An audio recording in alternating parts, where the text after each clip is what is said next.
Баршаңызға сәлем, каналыма қош келдіңіздер.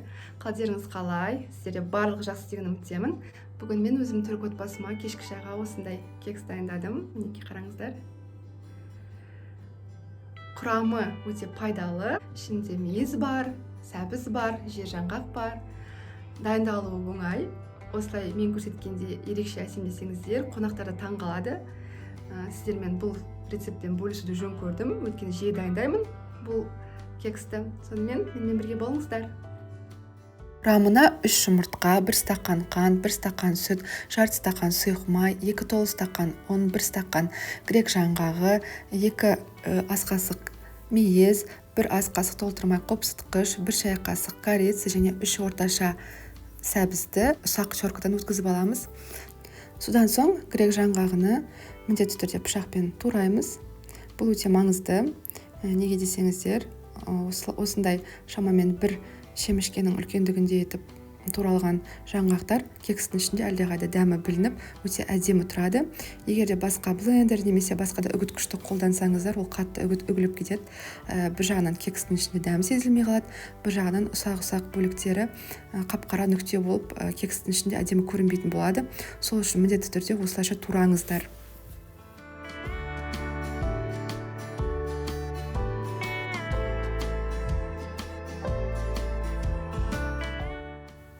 Алдымен жұмыртқа және қантты миксермен жақсылап араластырып аламыз. Қант барынша еруі қажет, шамамен 2-3 минут уақыт араластыру қажет.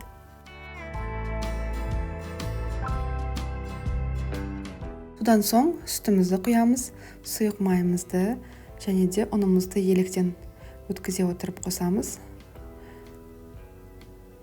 Үстіне де қопсытқыш, корица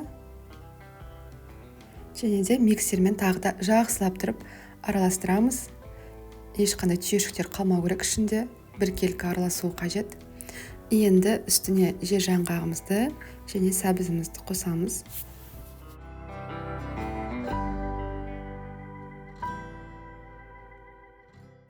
Мейіз негізі құрғақ болу керек, бірақ мен мейізді жуғаннан кейін кішкене дымқыл болып тұрған соң 1 шай қасық толтырмай ұн қосып, осылайша араластырып алдым.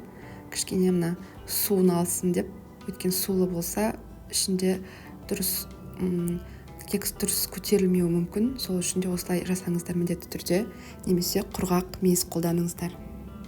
Және де қасықпен араластырып аламыз. Бұл жолы миксерді қолданбаймыз, қасықпен осы қалған ингредиенттерді қосқаннан кейін жақсылап араластырып аламыз. Байқасаңыздар, видеоны үстіңгі жағынан түсіре алмай тұрмын, өкінішке орай.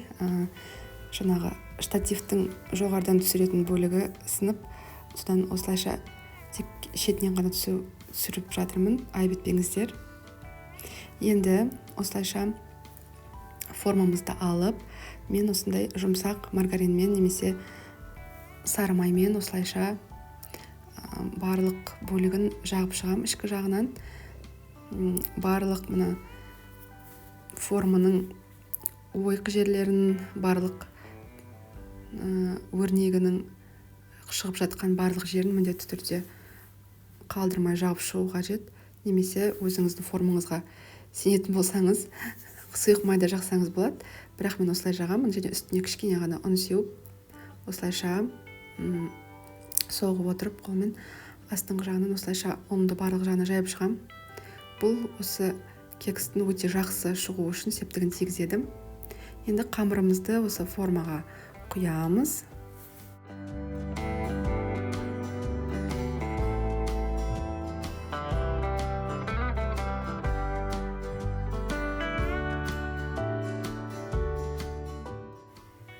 Осылайша формамызды 170 градусқа дейін қызып тұрған пешке 45 минут шамамен уақытқа қоямыз.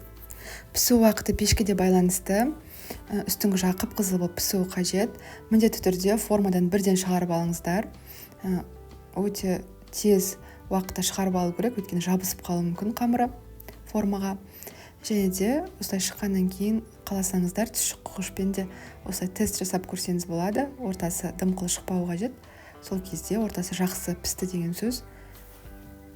Енді кішкене суыған күтеміз. Үстінен осылайша қант пудрасын сеуіп, жай ғана осылай ғана әсемдеп қойсаңыз болады, немесе мен секілді үстінен бөлек крем де жақсаңыз болады. Мінекей оған 1 ас қасық сары май, 2 ас қасық творожный сыр қажет. Алдымен сары майымызды жақсылап миксермен араластырып аламыз. Сол кезде аппақ болады, түсі осындай болып шығу қажет. Және де үстіне осы творожный сырымды қостым, және де 1 ас қасық қант пудрасын қосып, бірге жақсылап миксермен араластырғанда кереметтей осындай крем болып шығады. Осы креммен әсемдеймін.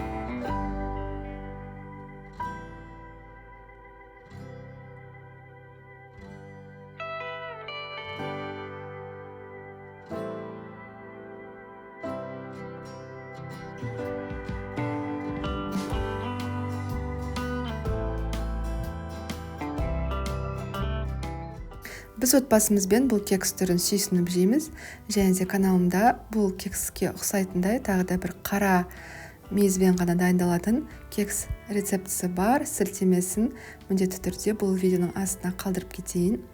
Сонымен менің видеом сіздерге ұнаған болса, аямай лайктарыңызды қоя кетіңіздер.